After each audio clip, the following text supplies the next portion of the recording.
everyone, welcome to Our Crazy Life Scotland. It's Fiona here, and today is going to be something a little bit different. Today is the first in a series that I'm going to call Crafty Chat. Now, I know that most of you follow me for Slimming World and food and things like that.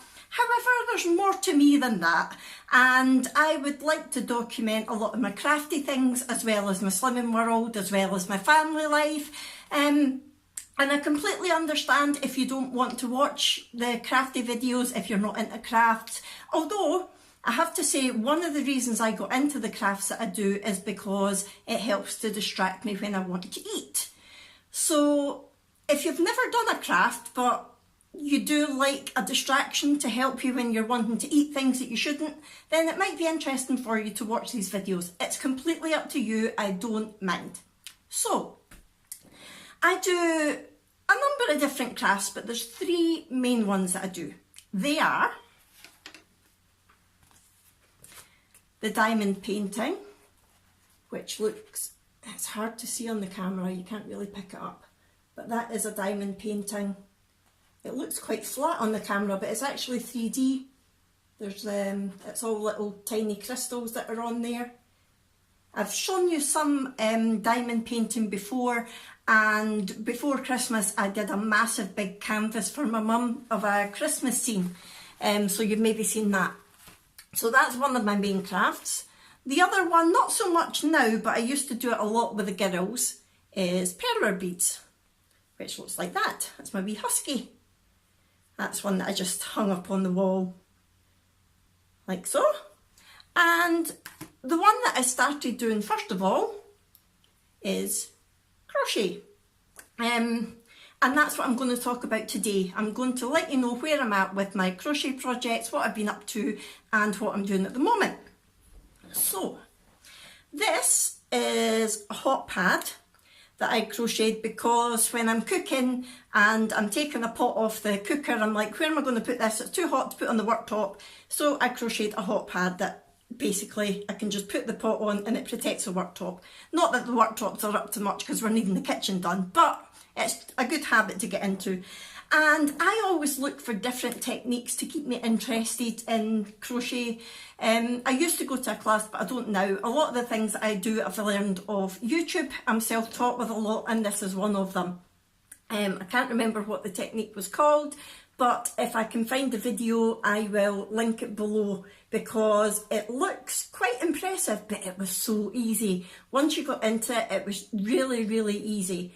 So that's my hot pad. Now that's the first thing that I did after Christmas to help me get back into it. Before Christmas I had started doing a nice Christmas blanket, and it was corner to corner, and it had like a Santa and a snowman and a Christmas tree and lots of different things. And I was really enjoying it, but then I got into my mum's diamond painting canvas and I just didn't have time to do it. So that went away, and it's not even half finished. I think I've got half of one square done, but that's going to come out again coming up to Christmas this year, hopefully. So this was the hot pad was the first thing that I did after Christmas because my diamond painting was all done and I wanted to get back into crochet again. Then I was looking for another little project to do, and I thought, I like to make practical things. I don't see the point in crocheting something that's just going to sit in a cupboard somewhere or end up going in the bin or whatever. So I tried to think of practical things to make. And one thing that I do is I'm terrible for starting projects and then getting bored and leaving that one, saying I'll come back to it later. So I've got lots of projects all lying about in different carrier bags, which is ridiculous. So I wanted to actually crochet a bag for the next project that I was going to do.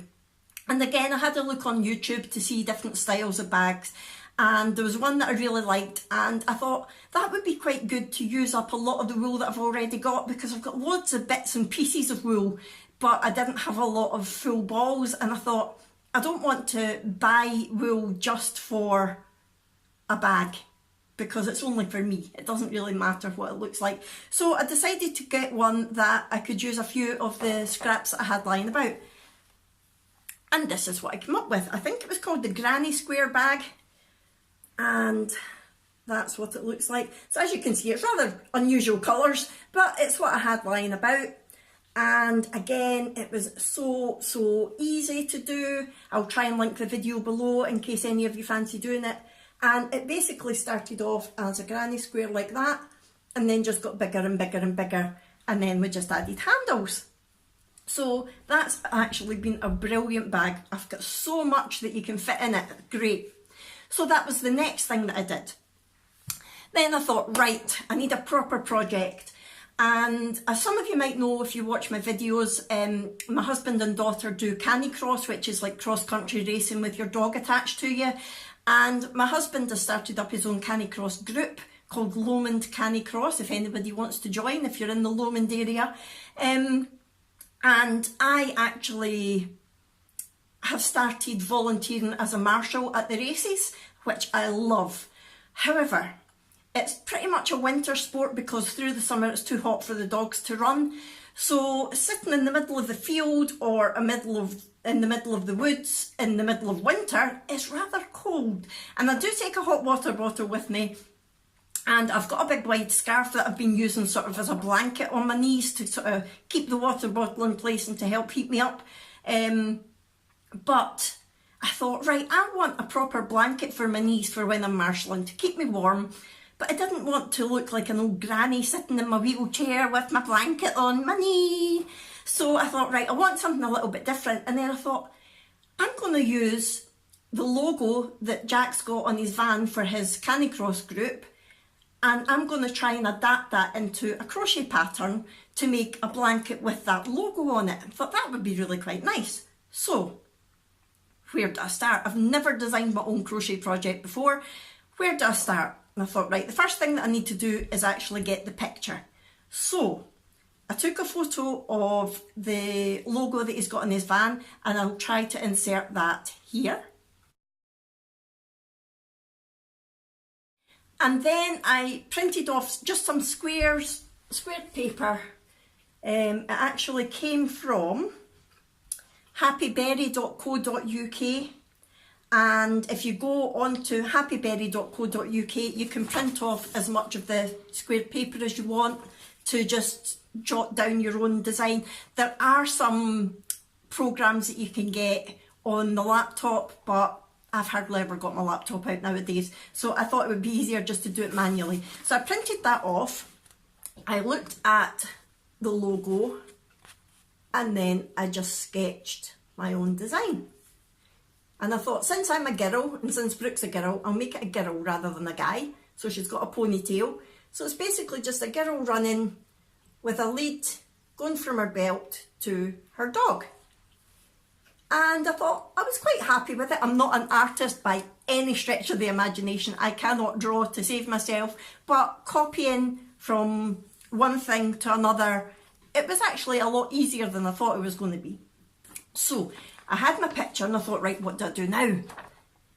Some people can work just from graphs of pictures like that, but I prefer it written down as a written pattern just to keep me on track.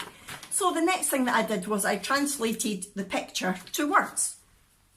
And this is what I came up with now. Please excuse the scroll, it is a bit messy. Okay, so that is my pattern. It looks like gobbledygook. However, I know what it means. And it's basically, the G is how many grey squares, and then the B is how many black squares. And as you can see, this pattern goes up to 32 rows. So it's not huge, but it's big enough.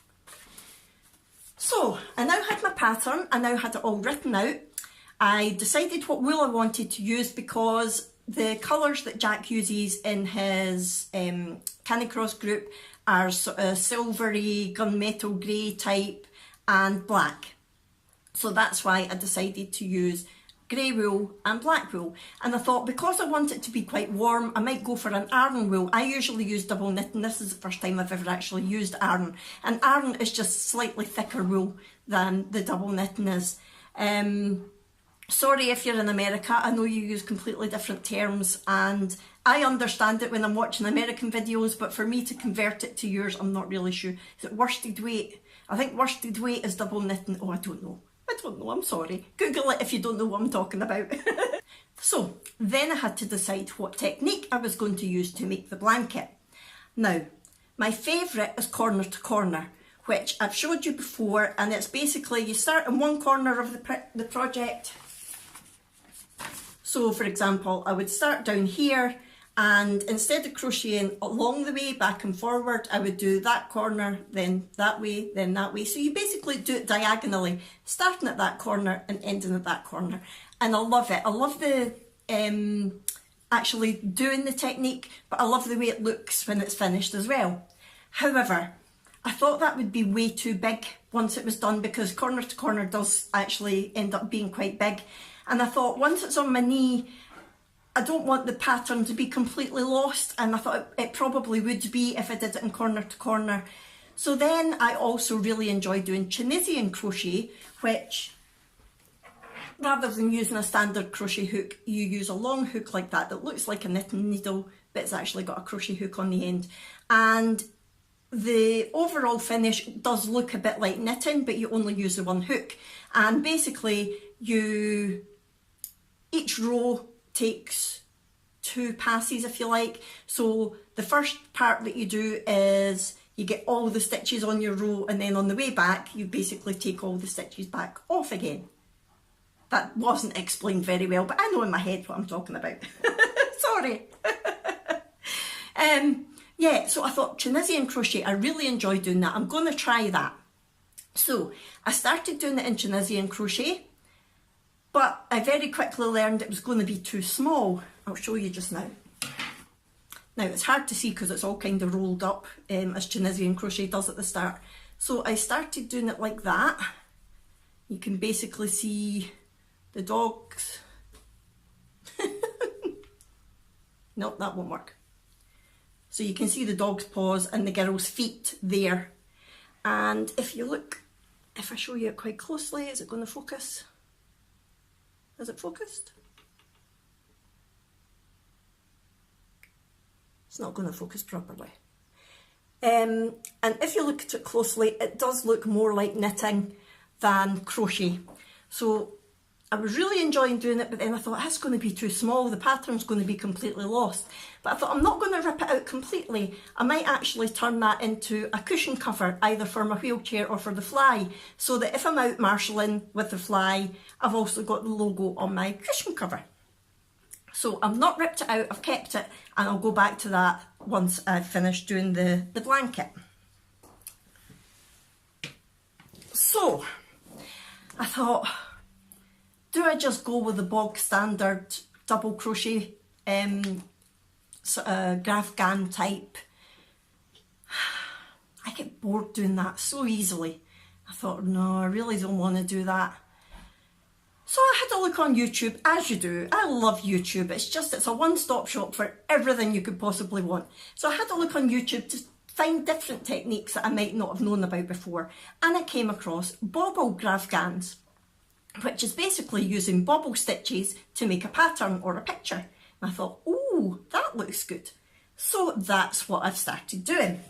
Now I'm not that far into it just now. I am 12 rows into it just now. I was hoping to get it done for my next race that I'm marshalling at, but that's actually this Sunday, which is 2 days' time. It's not going to be done, and that's because I was ill for a couple of weeks. I wasn't able to pick up my crochet at all for a couple of weeks, so that was a bummer, but I'll get it done for the next one after that, so it's fine, it's not a problem. So what I'm going to do just now, if you bear with me, I'm going to turn you around and I'm going to show you where I'm at so far with the blanket. Hold on. So here's the blanket so far. I'm sorry about the lighting's not great. But as you can see, it's all bobble stitches, so every square, I'll get you the pattern, so every square on the pattern is a bobble in the blanket. And I quite like the effect that it's given. The picture's really quite jumping out at you, and I like it. So I've got the grey as the background, which is the same as his logo, and the black as the actual picture. However, when I laid it out here, I thought, oh, I don't know how I've done it, but I've somehow transposed it so it's back to front. So if you look at the picture, the dog is at this side and the girl's at this side. But then when you look at the blanket, the dog is at this side and the girl's at this side. I'm not sure how I've done that. I'm hoping his head isn't going to be back to front, or the girl's head isn't going to be back to front. But I will remember for the next time I do this to start at the other side when I'm writing out the pattern. I must have just started, I started writing the pattern from that side, and maybe for this type of, which is right if I'm doing it the Tunisian crochet way. However, if I'm doing the bobble stitch, I must have to start from that side. But I don't think it's going to be an issue, hopefully. So that's where I'm at just now. And I'm going to turn it over to let you see the back. Hold on. Now, as you can see, the back isn't the neatest ever. However, I've seen a lot worse. I've still got a lot of ends there that will get weaved in. So that's not a problem. I'm actually quite happy with it. I think I'll probably just leave the back as it is. What I had been thinking about doing, if it was really messy, was maybe putting a fleece lining on it, but that's just complicating things. And I think it's going to be warm enough as it is with it being iron wool, so I don't think I'm going to bother. I think once once all the ends are weaved in, I think it's going to be fine. And as you can see, doing this type of technique, you've got different bits of wool coming off at different angles because of the different blocks of colour that you've got. And I'm actually halfway through a row at the moment. There's my working loop just now. But that's where I'm at. Okay, I'm going to turn you back round again. So that's what I'm up to with my crochet just now, and that is the end of this episode of Crafty Chat. I hope you've enjoyed it. I don't know if it's going to be something that will take off or not, but I enjoy doing them, and I think it will be quite good for me to look back on for myself in years ahead and say, oh, I remember doing that. Oh, I like doing that. I might do that again. So yeah, I think hopefully it's going to go down well.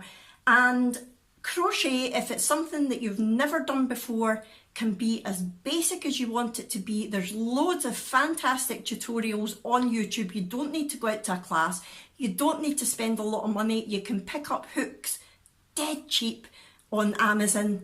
You can pick up yarn in the pound shops. You can basically make it as inexpensive or as expensive as you want it to be. Like I say, it's a great distraction when you're wanting to eat, because when you're handling the wool and things, you don't want to be eating greasy food and then touching the wool, so it's a great distraction for that. Even if you're a sort of more experienced crocheter and you're looking for something a wee bit different to do, have a look on YouTube. There's loads of different techniques out there other than just your bog standard granny square, which is what a lot of people think about. There's amigurumi, which is basically where you use single crochet to make little stuffed animals and things. There's the hot pad type thing. There's clothes, there's hats, there's scarves, there's blankets. So many different things out there.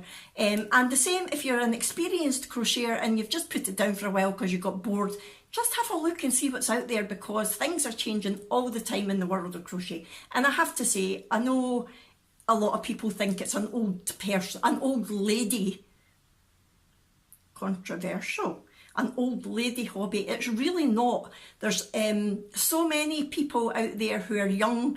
I mean, I'm only 43. I feel a lot younger than that. I look a lot older than that, but I love it. And I've been doing it for, I think I was at uni when I first started doing it. I was actually, because I was a student nurse at uni, and I was on placement at a nursing home, and I was bored out of my face. I really was. There's only so much wiping bottoms that you can do without getting bored. And I used to just sit down and chat with a lot of the people in the nursing home, and some of the old ladies typically were actually doing crochet, and I said, oh, I would love to try that. So they showed me how to do it. So that was when I started doing it. So that was 20 something years ago. And I put it down for a while, but then I picked it back up again. And like I said, I did go to a group, but you don't have to. You can do it all on YouTube, or there's some really good instructions on Google as well. If you even just want to Google it, there's loads of free patterns out there on different sites. If you want anything, any info at all on where you can get free patterns or different types of tutorials, just ask me in the comments below or send me a wee email, and I'll be more than happy to help. So like I say, yeah, it's not an old lady hobby. In fact, the crochet crowd, on YouTube. A lot of the tutorials that are on there are by Mikey, and he is a lovely youngish guy. I think he's Canadian from his accent, and it just shows there's loads of guys out there who do it. There's loads of younger people. Please don't think that it's a stereotypical old person's hobby. Anyway, I'm rambling as usual. I'm gonna go now. Thank you so much for watching this. I hope you have enjoyed it, even if you're not into crafts. Hopefully it's given you some inspiration. My next episode of Crafty Chat is hopefully going to be a diamond painting one, because I was really missing it once I finished doing my mum's canvas, and I wanted a new project. And I have got some small ones there, but I wanted another canvas and something a little bit different. And boy, have I got that. But it takes about 4 weeks to come because it's a custom designed project. I'm saying no more about it. It should be here in a couple of weeks, and once it gets here, I'm going to do another episode of this because I'm so excited about it, and I really hope it's going to turn out as well as I think it's going to turn out. Right, okay, thank you so much for watching, everybody. Please feel free to leave me a comment down below. I'll try to remember to leave links to anything that I've mentioned, and I will see you next time on Crafty Chat. Or if you're a Slimming Worlder and you've made it this far, thank you, and I'll see you for my weigh-in on a Monday. Bye!